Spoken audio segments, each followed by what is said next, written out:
आज मी तुमच्यासोबत शेअर करणार आहे की ऋतूसाठी मी ड्रायफ्रुट्सचे लाडू कसे बनवते. तर त्याला ड्रायफ्रुट्स खायला दिले तर तो खात नाही, त्याच्यामुळे मी जे आहे ते अशा प्रकारे लाडू बनवून ठेवते आणि दररोज सकाळी जे आहे ते त्याच्यासाठी एक लाडू देत असते.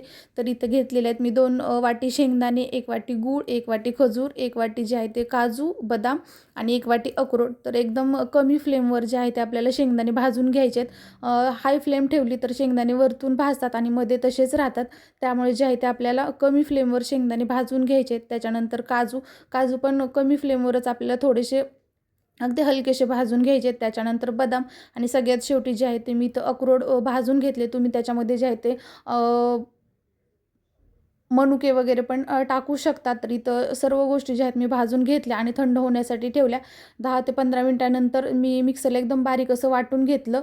तर इथं त्याच्यानंतर छोटे छोटे असे लाडू बनवून घेतले. तर असा एक जरी लाडू मुलांनी सकाळी खाल्ला तर त्यांचं दिवसभर जे आहे ते त्यांना म्हणजे ड्रायफ्रूट्सची कमतरता जी आहे ते पूर्ण होते. आणि तर माझे एवढे लाडू तयार झालेले होते. तर अशाच छान आणि छोट्या रेसिपीसाठी तुम्ही मला नक्की सबस्क्राईब करा.